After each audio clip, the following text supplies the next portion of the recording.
ఈరోజు మనం డిస్కస్ చేసుకోబోయే టాపిక్ పాలల్లో బెల్లం కలుపుకొని తాగొచ్చా. సో ఈ అపోహ చాలా మందికి ఉంటుందండి. అసలు పాలు, బెల్లము కలిపి తీసుకోవచ్చా? ఇలా తీసుకుంటే నా బాడీకి వచ్చే ప్రయోజనాలు ఏవి? ఒకవేళ ఇలా తీసుకుంటే బాడీకి ఏమన్నా హార్మ్ ఉంటుందా? డయాబెటీస్ వాళ్ళు, ఇంకా వేరే ఇతర ప్రాబ్లమ్స్ ఉన్న వాళ్ళు ఇలా తీసుకోవచ్చా? అండ్ పిల్లలకి షుగర్ బదులుగా బెల్లం కలిపి పాలల్లో ఇవ్వొచ్చా? ఇలాంటి క్వశ్చన్స్ అన్నీ చాలా మందికి వస్తూ ఉంటాయి. అండ్ దాని సొల్యూషన్స్ మనం ఈరోజు తెలుసుకుందాం. జాగ్రీ, బెల్లం అనేది చాలా న్యూట్రిషియస్ మీల్ అని చెప్తాం. ఎందుకంటే ఈ జాగ్రీ వచ్చేసి మనకి షుగర్ కేన్ అంటే చెరుకు నుంచి ఎక్స్క్రీట్ చేస్తారనమాట. సో ఈ చెరుకులో నుంచి మనకి వచ్చే ఇంపార్టెంట్ ఫస్ట్ ఇంగ్రీడియంట్ ఏది అంటే మనకి ఈ జాగ్రీ. సో ఈ జాగ్రీని ఇంకా ప్రాసెస్ చేసి మనకి వైట్ షుగర్ని తయారు చేస్తారనమాట. నార్మల్ జాగ్రీలో ఎక్కువగా న్యూట్రియన్స్ అనేవి ఉంటాయి. అంటే పుష్కలంగా వైటమిన్స్, మినరల్స్, స్పెషల్లీ మనం చూసుకున్నట్టయితే ఐరన్, సోడియం, పొటాషియం ఇలాంటివన్నీ ఎక్కువగా ఉంటాయి. సో ఈ న్యూట్రిషియస్గా ఉండే ఐరన్ ఎక్కువగా ఉండే జాగ్రీని మనం రెగ్యులర్గా కన్జ్యూమ్ చేస్తే ప్రాబ్లం అనేది ఉండదు. మన బాడీకి చాలా ఉపయోగాలు అనేవి ఉన్నాయి. అదే మీరు రిఫైన్డ్ వేలో అంటే షుగర్ కేన్ నుంచి ప్రాసెస్గా బాగా చేసి రిఫైన్డ్ షుగర్ ఏదైతే వస్తుందో దీంట్లో న్యూట్రిటివ్ వాల్యూ అనేది అసలు ఉండదు. అంటే మనకి జస్ట్ తినగానే ఎనర్జీ అనేది వస్తుంది, కానీ మనకి న్యూట్రిటివ్ వాల్యూ అనేది తక్కువగా ఉంటాయి. బెల్లంలో ఉండే న్యూట్రియన్స్ ఏవైతే ఉంటాయో అవన్నీ మనకి రిఫైన్డ్ దాంట్లో ఉండవు. సో అలా ఉండవు కాబట్టి మనం షుగర్ బదులుగా జాగ్రీని తీసుకోవడం అనేది చాలా మంచిది. చాలామంది మిల్క్లో షుగర్ని కన్జ్యూమ్ చేస్తారు, షుగర్ని యాడ్ చేసి తీసుకుంటూ ఉంటారు.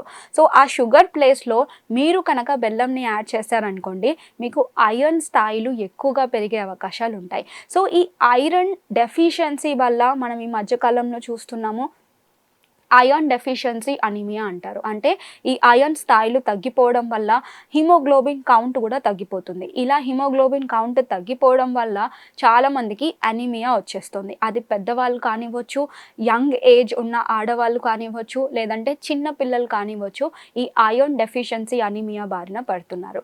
అలాంటి వాళ్ళు రెగ్యులర్గా బెల్లంని కన్జ్యూమ్ చేసుకోవచ్చు. అండ్ అదే చిన్న పిల్లలకి కూడా చిన్నప్పటి నుంచే మనం ఈ షుగర్ ప్లేస్లో బెల్లంని పాలల్లో మిక్స్ చేసి ఇవ్వడం వల్ల వాళ్ళకి ఫ్యూచర్లో ఐరన్ డెఫిషియన్సీ అనీమియా రాకుండా ఉంటుంది. అండ్ ఫ్యూచర్లో ఎటువంటి ప్రాబ్లం అనేది కూడా ఉండదన్నమాట.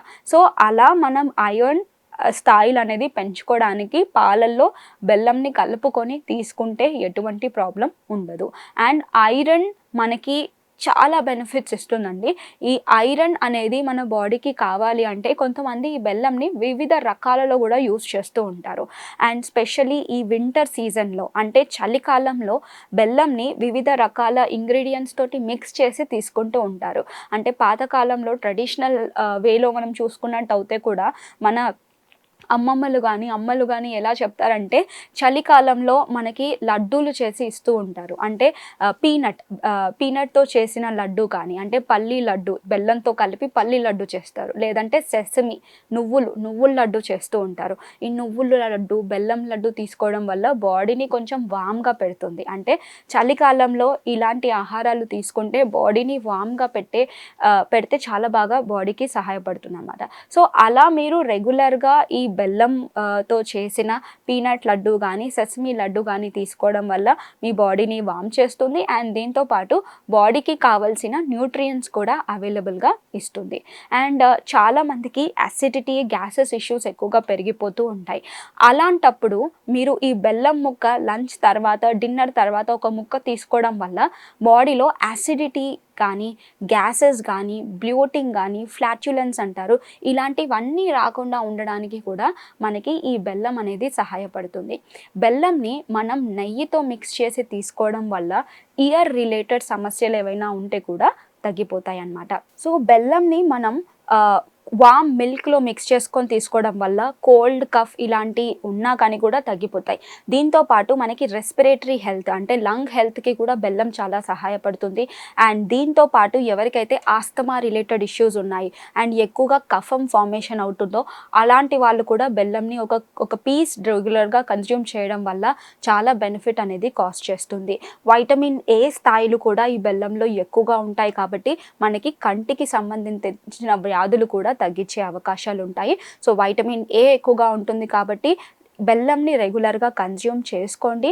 అండ్ బెల్లంని మనం ఎలా చూస్ చేసుకుంటున్నామో అనేది కూడా చాలా ఇంపార్టెంటే. మనకి వివిధ కలర్స్లో బెల్లం అవైలబుల్గా ఉంటుంది. చాలా లైట్ కలర్గా ఉన్న బెల్లంని చూస్ చేసుకోకండి. ఎక్కువగా డార్క్ కలర్గా ఉన్న బెల్లంని కంపల్సరీ తీసుకోండి, ఎందుకంటే ఇందులో న్యూట్రియంట్స్ ఎక్కువ ఉంటాయి. ఈ కలర్ని తగ్గించడానికి చాలామంది కొన్ని కెమికల్స్ని కూడా యూస్ చేసుకుంటూ ఉంటారు.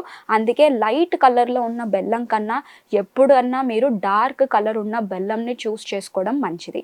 అండ్ పాల గురించి వచ్చినప్పుడు పాలు డెఫినెట్లీ హెల్దీయే. పాలల్లో కాల్షియం, మెగ్నీషియం, ఇంకా డిఫరెంట్ న్యూట్రియంట్స్ అనేవి ఎక్కువగా ఉంటాయి. మీరు ఏ రకాల పాలు తీసుకున్నా కానీ, స్పెషల్లీ ఆవు పాలు కానీ, ప్యాకెట్ పాలు కానీ, ఎలాంటి పాలు తీసుకున్నా కానీ కొన్ని న్యూట్రియంట్స్ అయితే డెఫినెట్లీ అవైలబుల్గా ఉంటాయి. మీకు ఏది రెగ్యులర్గా మీరు యూస్ చేస్తారో అదే పాలు మీరు రెగ్యులర్గా కన్జ్యూమ్ చేస్తూ దాంట్లోనే కొంచెం బెల్లం ముక్క యాడ్ చేసుకొని తీసుకోవడం వల్ల బాడీకి చాలా బెనిఫిట్స్ వస్తాయి అన్నమాట. సో చిన్నప్పటి నుంచే పిల్లలకి స్టార్ట్ చేయండి. అండ్ మీరు కూడా రెగ్యులర్గా బెల్లంతో కలిపిన పాలని కూడా కన్జ్యూమ్ చేసుకోండి. దానివల్ల చాలా ప్రయోజనాలు అయితే ఉన్నాయి. ఈ వైట్ షుగర్ని అవాయిడ్ చేస్తూ ఈ జాగరీని రీప్లేస్ చేయడం వల్ల, ఈ వైట్ షుగర్ ప్లేస్లో ఈ జాగరీని ఉపయోగించడం వల్ల బాడీకి చాలా బెనిఫిట్స్ ఉంటాయి. కాబట్టి డెఫినెట్లీ పాలతో పాటు బెల్లంని తీసుకోవడం అనేది చాలా మంచిది. ఇంకొక టాపిక్తో మళ్ళీ కలుద్దాం. అంతవరకు నమస్కారం.